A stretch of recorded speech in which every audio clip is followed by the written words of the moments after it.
ॐ अजाय नमः। ॐ अव्ययाय नमः। ॐ अविनाशिने नमः। ॐ अचिन्त्याय नमः। ॐ अप्रमेयाय नमः। ॐ अद्वितीयाय नमः। ॐ अनिकेताय नमः। ॐ अनुशासनप्रियाय नमः। ॐ अन्तःसाक्षिणे नमः। ॐ अन्तर्यामिने नमः। ॐ आनन्दाय नमः। ॐ आत्मस्वरूपाय नमः। ॐ आङ्ग्लभाषाविदुत्तमाय नमः। ॐ ईश्वराय नमः। ॐ उदारहृदयाय नमः। ॐ उत्साहवर्धकाय नमः। ॐ एकस्मै नमः। ॐ ओंकारविदे नमः। ॐ करुणासागराय नमः। ॐ कर्मपरायणाय नमः। ॐ कालातीताय नमः। ॐ कैवल्यस्वरूपाय नमः। ॐ कृतात्मने नमः। ॐ कृतकृत्याय नमः। ॐ गीताज्ञानयज्ञप्रचारकाय नमः। ॐ गुरवे नमः। ॐ गुणातीताय नमः। ॐ ग्रन्थकृते नमः। ॐ चिन्मयाय नमः। ॐ छिन्नसंशयाय नमः। ॐ जगदात्मने नमः। ॐ जगत्साक्षिणे नमः। ॐ जनप्रियाय नमः। ॐ जितेन्द्रियाय नमः। ॐ जीवब्रह्मैक्यविदे नमः। ॐ जीवन्मुक्ताय नमः। ॐ जीर्णमन्दिरोद्धारकाय नमः। ॐ तपोवनशिष्याय नमः। तपस्विने नमः। ॐ तापनाशनाय नमः। ॐ तीर्थस्वरूपाय नमः। ॐ तेजस्विने नमः। ॐ देहातीताय नमः। ॐ द्वन्द्वातीताय नमः। ॐ दृढनिश्चयाय नमः। ॐ धर्मसंस्थापकाय नमः। ॐ धीमते नमः। ॐ धीराय नमः। ॐ धैर्यप्रदाय नमः। ॐ नारायणाय नमः। ॐ निजानन्दाय नमः। ॐ निरपेक्षाय नमः। ॐ निस्पृहाय नमः। ॐ निरुपमाय नमः। ॐ निर्विकल्पाय नमः। ॐ नित्याय नमः। ॐ निरञ्जनाय नमः। ॐ परमाय नमः। ॐ परब्रह्मणे नमः। ॐ पावनाय नमः। ॐ पावकाय नमः। ॐ पुरुषोत्तमाय नमः। ॐ प्रसन्नात्मने नमः। ॐ फलासक्तिरहिताय नमः। ॐ बहुभक्ताय नमः। ॐ बन्धमोचकाय नमः। ॐ ब्रह्मनिष्ठाय नमः। ॐ ब्रह्मपराय नमः। ॐ भयनाशनाय नमः। ॐ भारतगौरवाय नमः। ॐ भूम्ने नमः। ॐ महावाक्योपदेशकाय नमः। ॐ महर्षये नमः। ॐ मधुरस्वभावाय नमः। ॐ मनोहराय नमः। ॐ महात्मने नमः। ॐ मेधाविने नमः। ॐ यदात्मने नमः। ॐ यज्ञकृते नमः।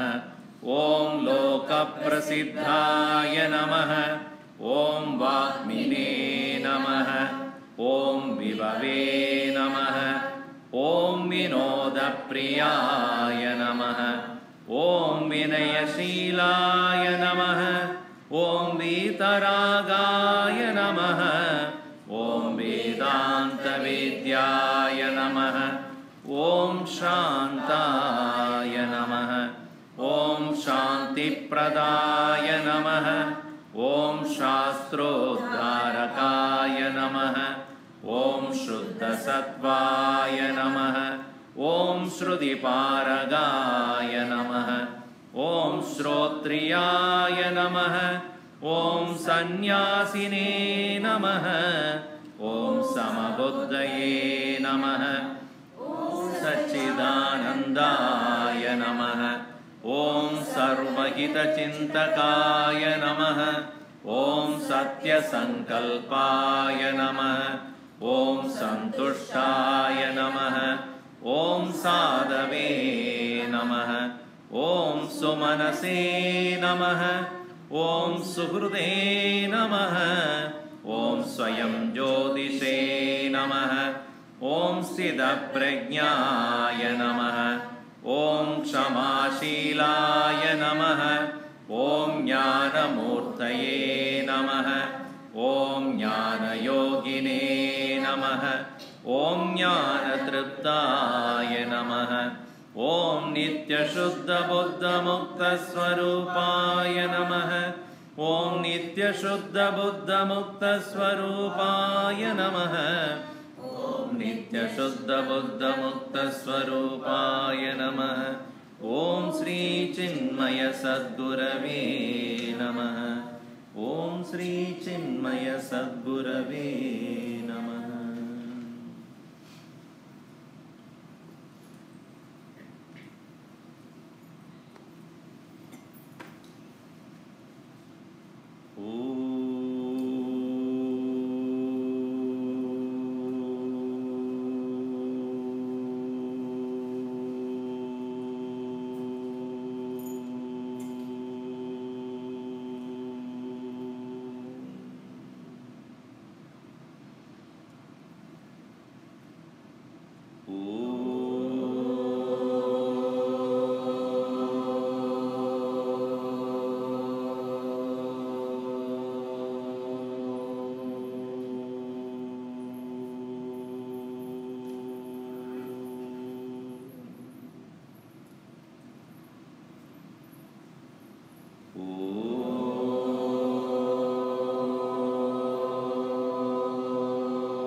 सहना भवतु सहनौ भुनक्तु सह वीर्यं करवावहै तेजस्विनावधीतमस्तु मा विद्विषावहै।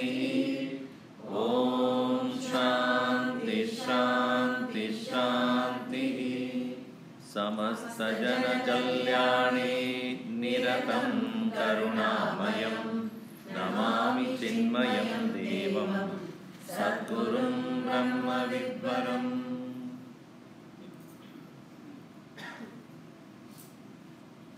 First of all, thanks to the hosts.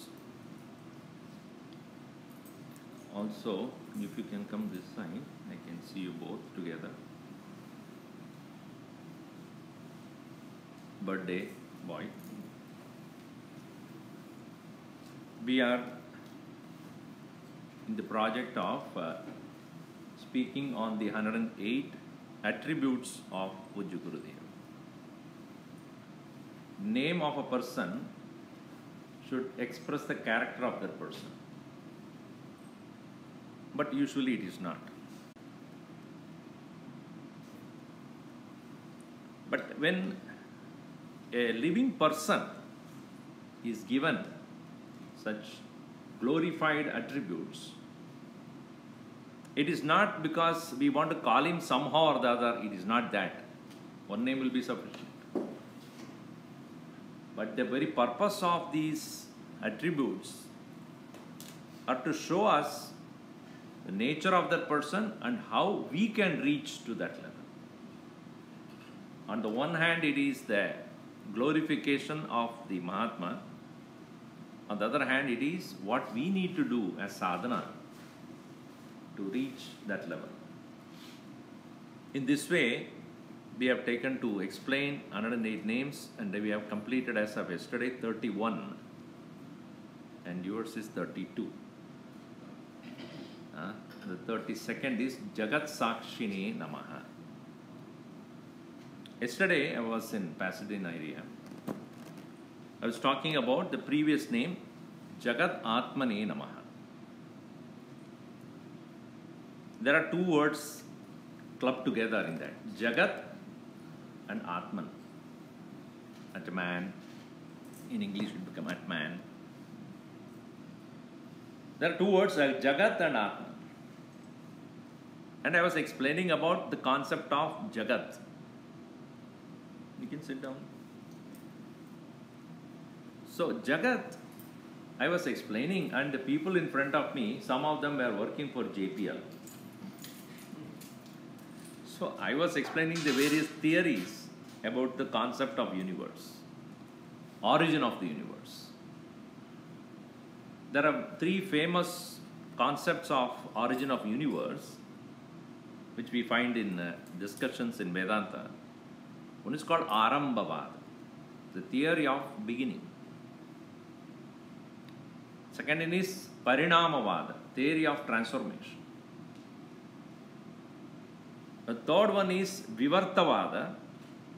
There are many other, but I just took three of them. Vivartavada means appearance. Vedanta believes in Vivartavada.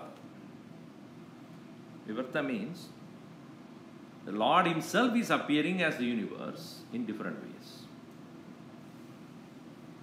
It is hard for the JPL scientists to accept that. But anyway, I established the theory of Vivarta. Gurudev used to say, Jagat is of three characteristics. Ja-ga-ta. Ja means jayate, is born. Ga means gacchati, goes. In between there is the trati. It is. That anything that is born is subject to death. In between there is some period it is. So Jagat, that's called the world. And therefore Gurudev would say Jaga Jaga Jaga Jaga Jaga. Constantly changing between birth and death. Now today I am not going to dwell on that aspect of it. So what we should be understanding by this, Jagat is what we perceive as this world. And everybody's world is different. It's interesting. We live in the same house, probably, but their thinking and experience will be totally different. What the father or the mother thinks is not what the teenager thinks or teenager feels about the world. And therefore he would say, Mom, you don't know. Usually that's what they say. You don't know. Your world is different. And somebody sent me yesterday some note saying that one young boy, he asked his grandfather, you know, how in your life when you were young, there was no phone, no TV, no internet, no web browsing, no video games, no Disneyland. How did you live without all these things? So the grandfather said, just like you live with no respect, no prayer, no compassion, no love, no obedience, the same way. You mean to say people some 200 years back who lived, did not live? Did not experience the world? They also experienced the world. But their perception of the world is different from today's perception. And definitely in 10 years and 20 years, and by the time he gets his grandson,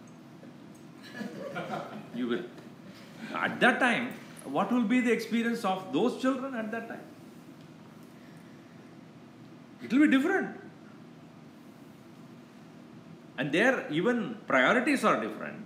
Boats will be doing everything. Boat means robot. So somebody sent me yesterday, a robot doing the aarti. You've seen that? Even that is lazy. You do it. Programmed to do it. And many of the temples, they have a dung, ding, dung, ding, what do you call that? The bell, and then everything is mechanized. They put it on. Nobody is there. Sometimes the puja also will be done by a robot only. You put the money, it goes and it starts doing the aarti. Ringing the bell on the other hand and doing the aarti. Point is that we live in the same world, but our perception of the world is different.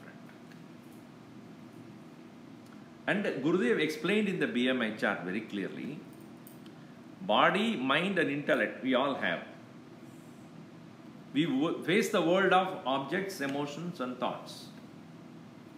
And the way we perceive, feel and think are totally different. All of us have this similar body only, not the same body, similar body. Eyes, ears, nose, tongue, skin, hands, legs, everything. But the way you perceive things, based upon your prejudices, your likes and dislikes, your priorities, your past experiences, impressions, your knowledge, your way you were brought up, your culture, your tradition, your customs, your values, so many things attribute to the way you perceive things. Yeah? So world is the same. That's why Ramana Maharshi says in Saddarshanam, Ajñascha Vijñascha Vishwamasti. For Ajñaha, an ignorant person also, Vijñaha, a person of wisdom also, Vishwamasti, world is.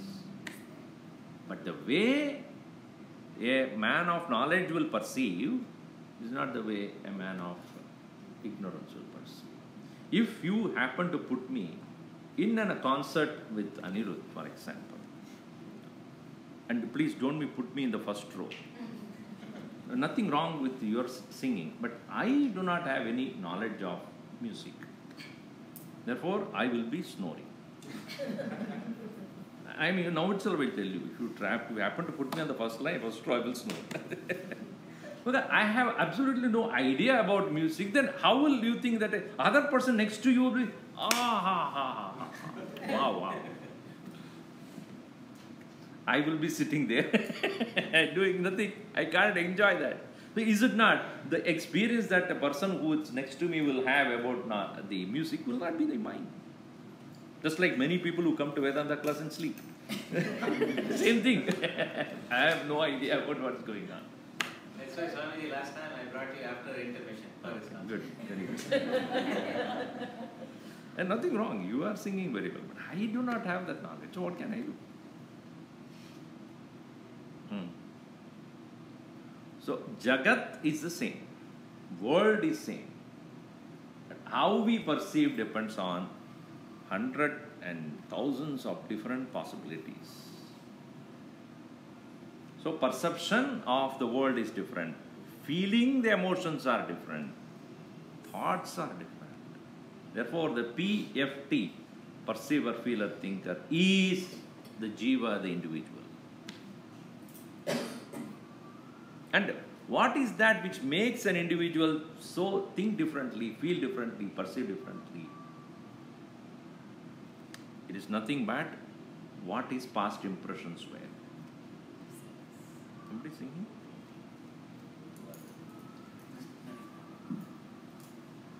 The TV song. No, TV song. CD, Bhajan, CD, slogan. Okay.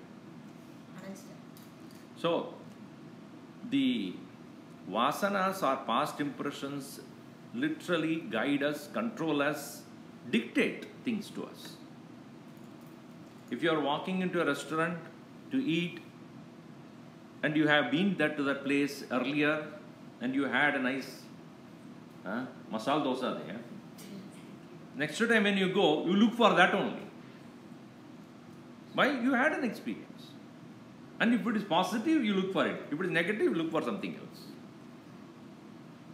So impressions of the past definitely play a vital role in deciding our course of action. What we look for, how we experience, what we experience. So therefore, Vedanta specifically brings this point that until you really release yourself from the hold of vasana, you don't really see what the world is. We all have only colored vision of the world. If I am wearing a dark glass and look at the world, everything will become dark. Not that the world is dark, but the way I look at it, the instrument through which I look is different. If this is understood, how a Mahatma will look at the world? This is what is to be thought of. He also has the similar body. It's not a special body that he is born with. Same body. Hands and legs and everything is same. But what makes a big difference is the past impressions called the vasanas do not dictate the way you would perceive things. And therefore, his perception of a thing is without any coloring, any prejudice, no likes and dislikes. And such a person alone is really looking at things. Whereas we, on the other hand, we always compare one thing with the other. If you look at something, oh, it was not like this before, or I would like it to be different. That's where we are always either unhappy or dissatisfied. If you even interact with a person, if you have a preconceived notion that person should be like this, and if that person is not like that, you are disappointed. That's why when you meet a person first time, you are very happy about it, because you don't have any prejudiced view about that person. But even a day old, I don't think the way he smiles is not. Or if we are told by somebody else about that person, and it is already in our head, that person is the most crooked person in the entire world. And you look at that person, it's already crooked, according to me. Why? Because somebody told me so. So we never look at the things as it is. We always have a crooked view or prejudiced view. Now it's crooked. When do we see things as is? Only when we are not under the hold of the vasanas. And so the entire Vedanta talks about how to get rid of this past impressions controlling the present experience, which is hard for all of us. Our culture is different. If you are from one culture, you go to another country or a culture, it will be different. But nothing wrong with that person, because that person has born in their culture, does not know what you are thinking about. I remember when I came first and on my first journey in the local domestic flight, and I was waiting for a flight, and I saw one girl, young girl, teenager, waiting for the flight, and she was lying on the side of the corridor of the airport, and she was reading a book and putting her feet on another pile of books. I was really, taken aback, because in our culture, whether it is right or wrong is a different thing, that, books represent Saraswati, and even a paper we won't touch by feet, books. But nobody seems to be bothered about that. So I realized that this is my culture that is giving me a shock here. But another person who is born and brought up here, and you'll look at it and he won't say anything. Her own parents would not have said anything. So nothing wrong. That is not wrong. But is it really wrong? It depends. The upbringing, the culture, what you have. So here we are not here to debate about whether what is right and what is wrong. But I am trying to say that how much we have been preconditioned and we look at it only in that way. Let us not debate about whether right or wrong at this point. So a Mahatma, a man of higher understanding, higher knowledge, does not divide the world as right and wrong. This is where a mind of a Mahatma is difficult to understand. Bhagavan Krishna was also asked this question by Arjuna. How do I understand a person of wisdom? Siddha prajnasya ka bhasha. What is the description of a man of wisdom? Samadhistasya keshava. One who has reached the state of oneness through meditation. Sthitadi kim prabhasheta. How does he stay or sit? How does he speak? And how does he walk about? What does he do? Kim asida vrajeta kim. How does he stay? How does he walk about? How does he speak? Because in our our personality, it's about, as he said, we are dictated by the past, and therefore, pretty much our way of doing things or the way we react to situations are predictable. Why? Because your vasanas are predictable. Is it not all parents, all mothers would know what exactly your child wants? Breakfast, you know what your son likes, what he doesn't like, what dress he would like to wear, what kind of color he would like. You predict, because that's how the past impressions have been. The one who does not have the vasanas predicting or dictating such a one, how do you know how he will be? When Mahatma was walking, he had long hair. He was walking. So everybody thought that he is going in a particular direction. So everybody started following him. Suddenly he turned and walked on the other side. They stopped him and said, "Where are you going?" "Why?" "Because we are following you." "Who asked you to follow me?" "But why are you going in the one direction you were going and suddenly you turned in the other direction?" "Yeah, when I was going in the direction, the breeze was coming this way. Now the breeze changed, but I also changed because the air will come other way this way. I'm not going anywhere."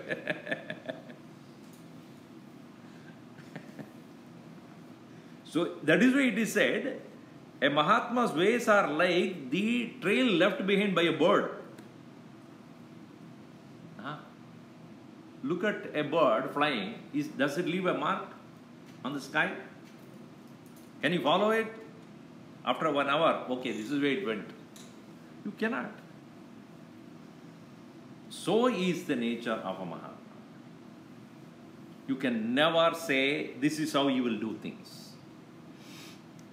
And I have personally observed Gurudev, and we have realized that this is true. Living at that moment, that is the nature of a realized person. And Krishna also says very clearly in Bhagavad Gita, there is nothing in this world that I have to gain. Therefore, I don't need to work. There is nothing in the world I can lose. Therefore, I don't need to work. But still I work. Na anavaptam avaptavyam varta evacha karmani. There is nothing that I need to gain in this world, but I do work. Why? Mama vartmanu vartante manushya partha sarvashaha. Because people look at me and do things the way I do things. To guide them, to give them a correct direction. So all the Mahatmas who have realized the absolute truth do the right thing in this world, not for themselves. It is only to guide others how to do things. Personally, no gain or loss. So that is the reason why, observing a great personality of that of Gurudev, we come to know how to do things in the most appropriate way, even the first time.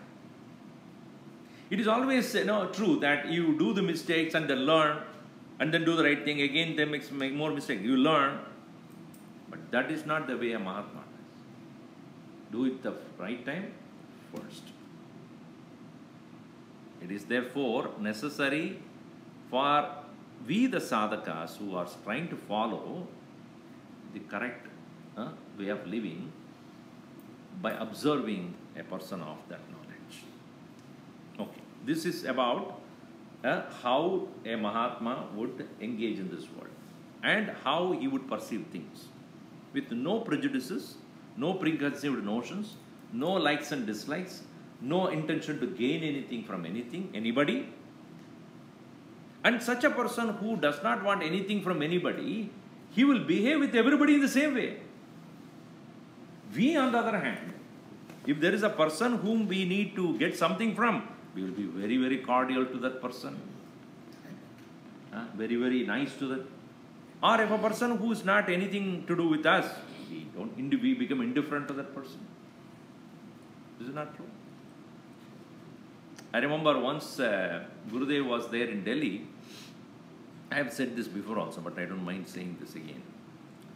And the Prime Minister of, I don't want to tell the names, recorded. So, the Prime Minister was standing for re-election.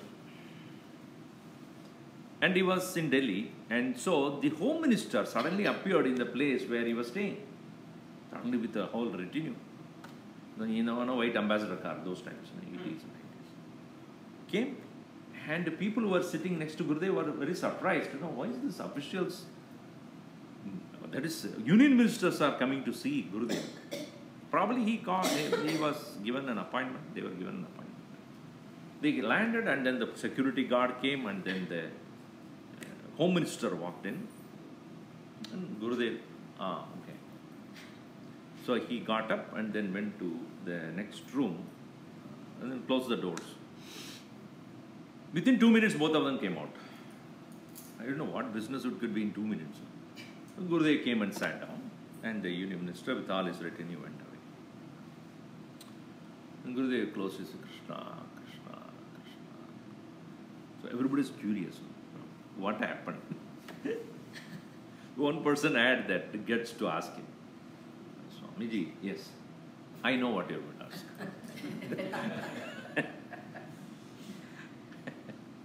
You are wondering what happened in these 2 minutes, right? Behind the closed doors.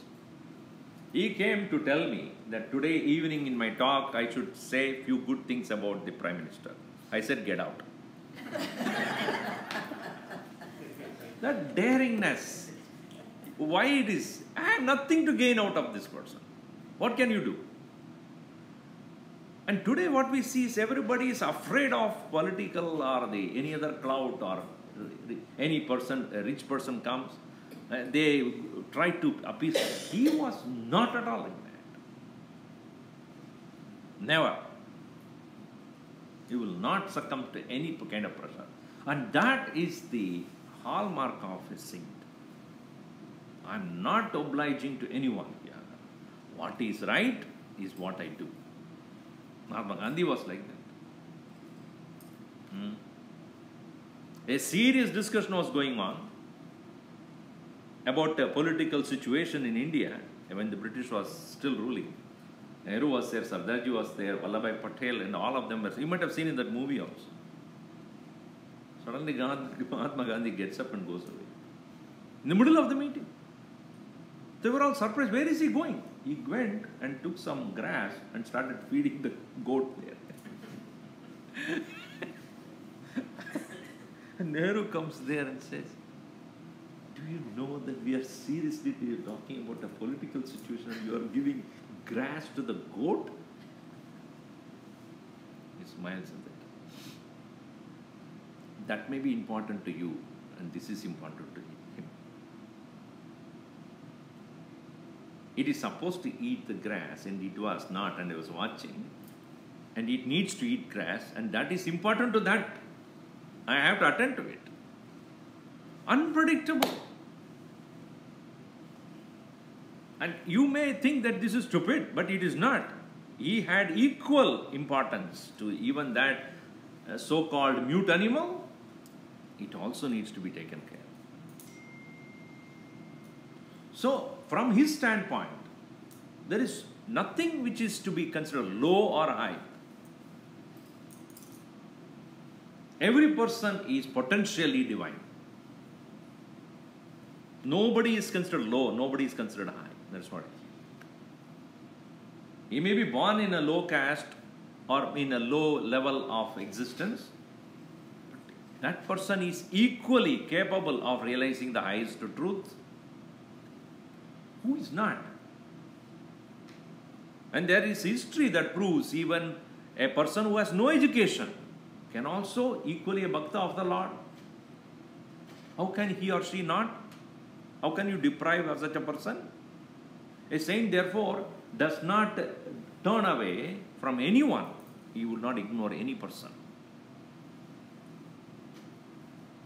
For him, from his point of view, everything is the same. Samadarshitvam. In Bhagavad Gita chapter 6, it very clearly says, chapter 5. Whether it is Shunichaiva Swapakesha Pandidaha Samadarshina.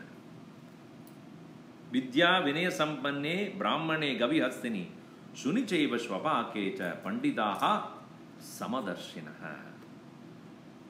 Whether it is a cow, elephant, dog, dog eater, from the standpoint of the Mahatma, all are same. Some may have qualities which you may not like. Some may have the qualities that you may like. Like a cow, for example, is something domesticated, it is sattvic, etc. You may feel like keeping at home.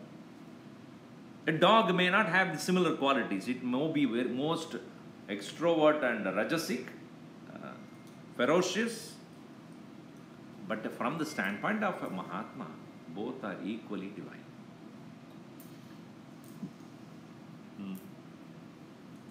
So that is the vision of a Mahatma. And now, how did he gain this? How did he overcome the force of vasanas?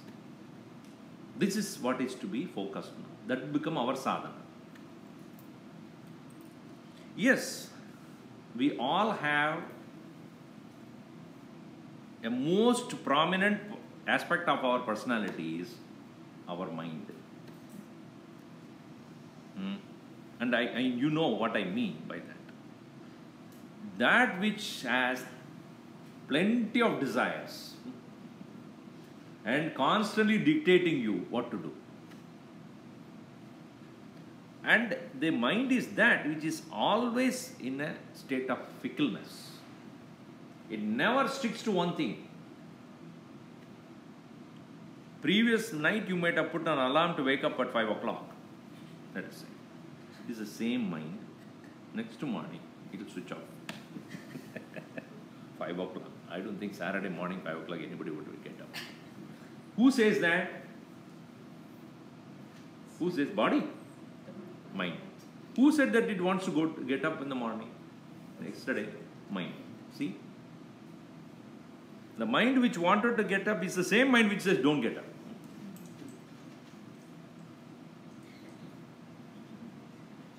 This is what is called as the fickleness of the mind.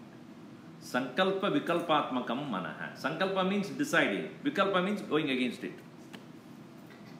And such is the mind of ours, which is constantly having its own, ways of functioning in this world, and that's the most difficult to handle.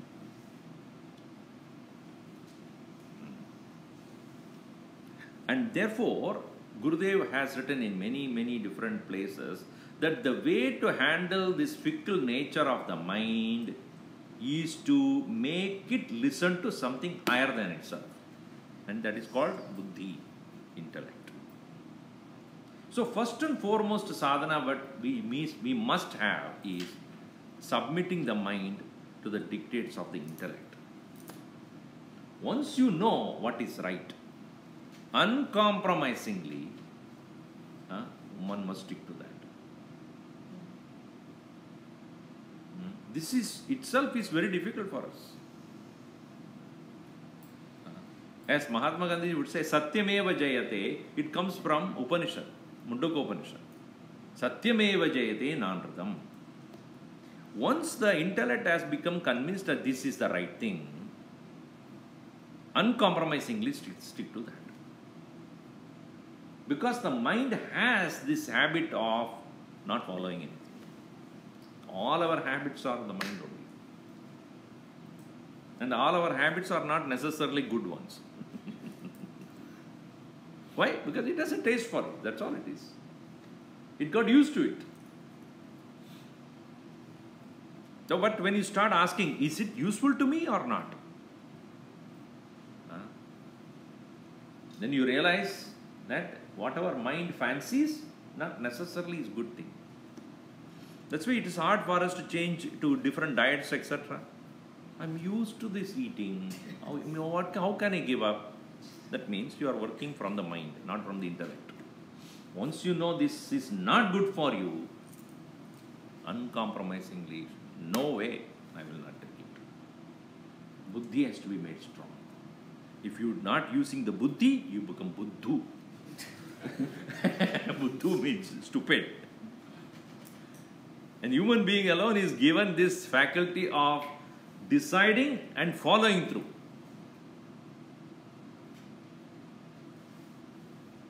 Buddhi. But buddhi is also has limitations because it depends upon what knowledge is got, right? If it has got the wrong knowledge, obviously buddhi may be strong, but about wrong things. There are intellectuals who are tyrants also. Hitler, for example. And many other of today's world, but I don't want to talk about that. I mean, he's so determined. He has that determination. Ravana had that determination. Kamsa had that determination. But is it right? So what knowledge you have got is also important. What is your source? So buddhi is strong, no doubt. And mind can also submit to that such a buddhi. That is also good. But the buddhi itself maybe you are having wrong information then.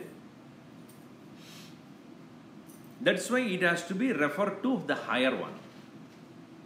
Greater than buddhi is what? According to Vedanta, mind is to be submitted to buddhi. Buddhi has to be submitted to the correct source of knowledge. If you have a wrong source of knowledge, obviously the buddhi itself is giving wrong direction. Obviously then mind also will follow through. And where is this right source of knowledge? For that Krishna says, Shastram eva pramanam. The scriptures, declaration from the great masters who have realized the highest truth, they said this is the way it has to go.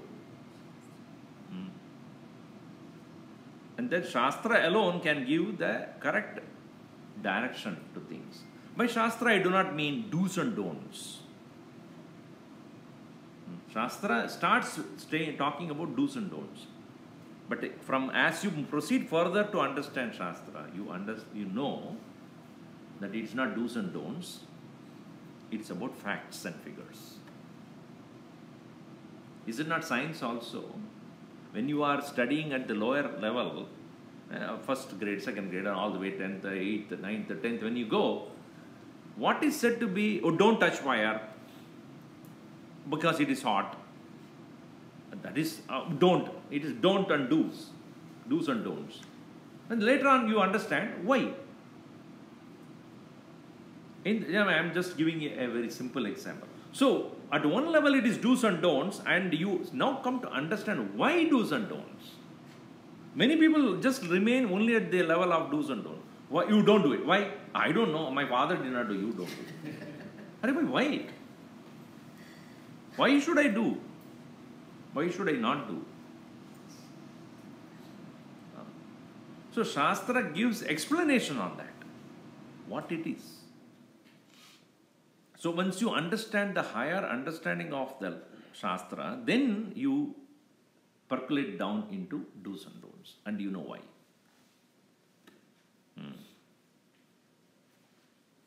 Now, Shastra also says that higher than the buddhi is Sakshi. Sakshi, the very word Sakshi means Sa-Akshi. Akshi means eyes. Akshi means eye. Meenakshi, Vishalakshi, Kamakshi, you know, Akshi, Akshi. Akshin. Akshin Shabda in Sanskrit means one who has eyes. We are all Akshins only. Some are Meenakshin, some are Amalakshin, Virupakshin.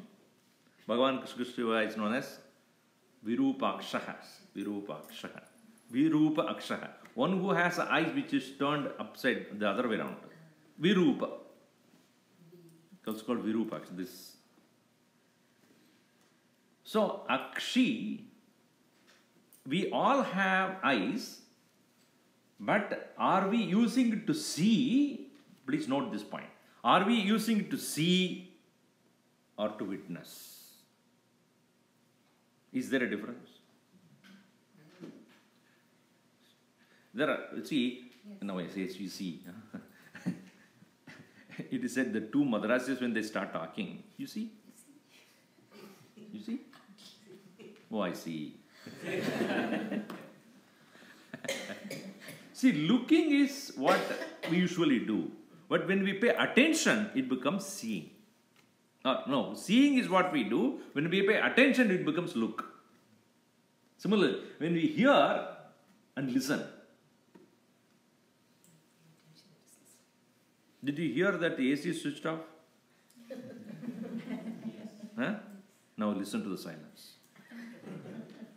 So when you pay attention, it becomes listen. When you just passing through, it's a hearing. Similarly, seeing is what eyes do, but with the mind you use it, it becomes what?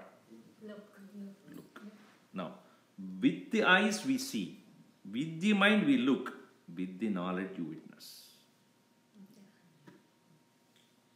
Witness is one who doesn't have prejudice. You know, in the court of law also, what do they ask for? Who is the witness?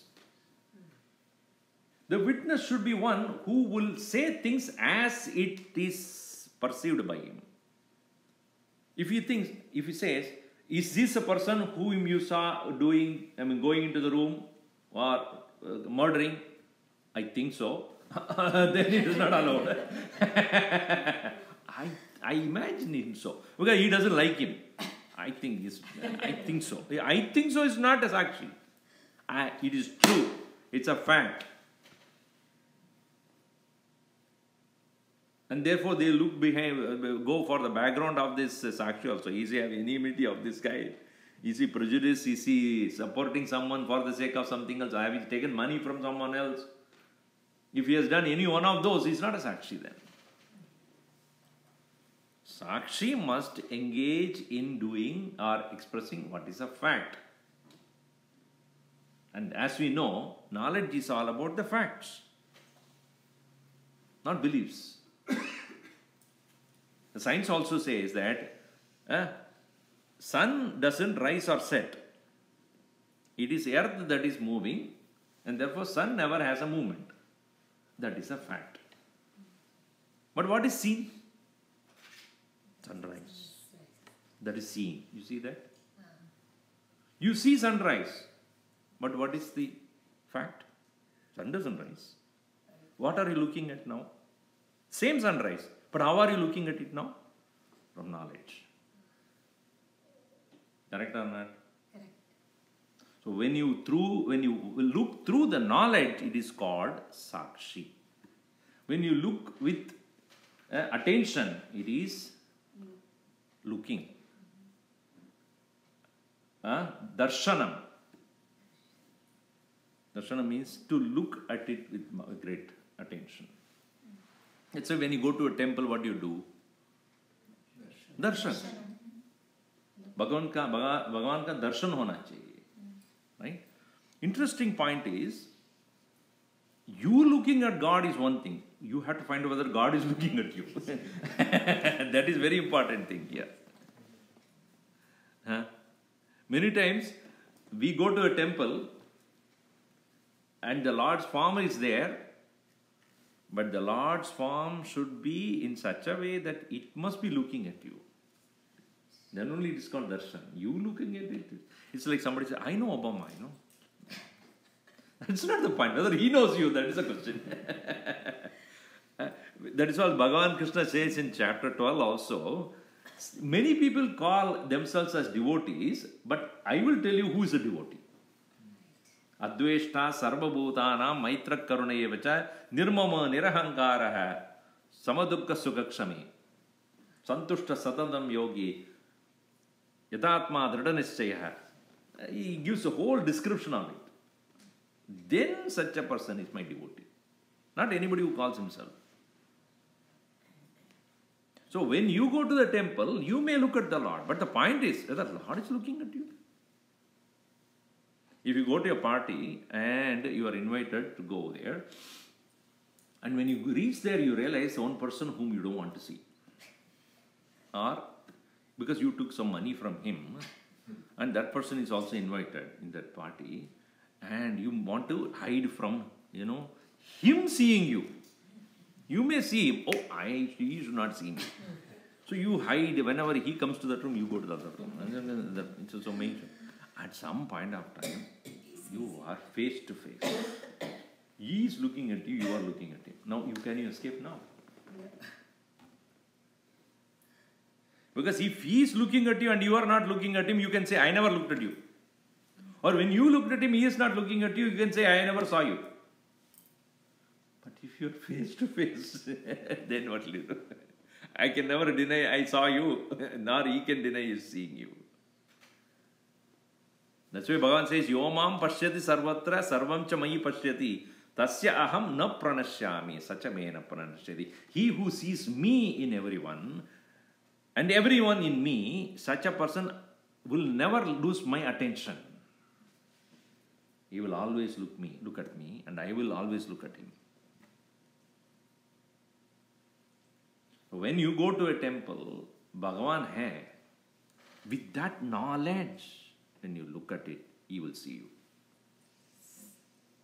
If you look at it as one stone standing there,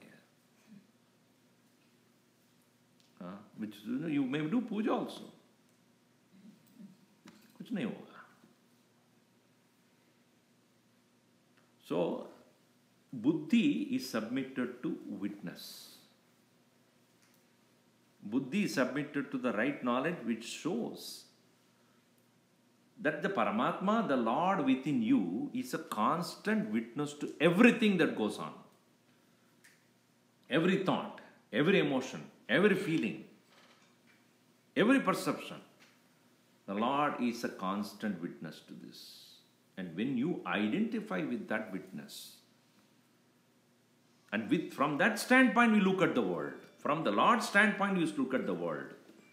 That's what a Mahatma does, with no prejudice, with no likes and dislikes. But Lord cannot have likes and dislikes. He is same to all.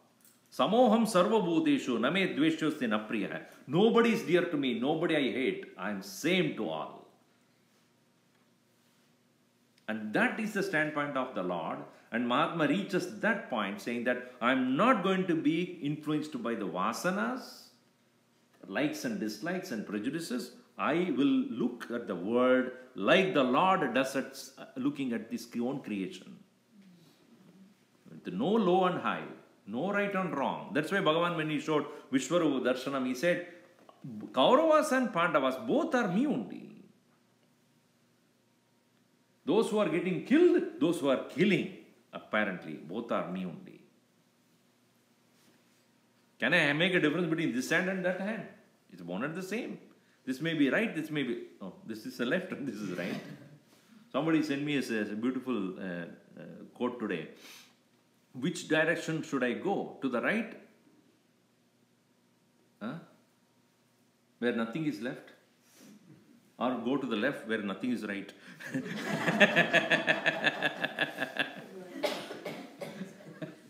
Go straight. Don't go left or right, go straight.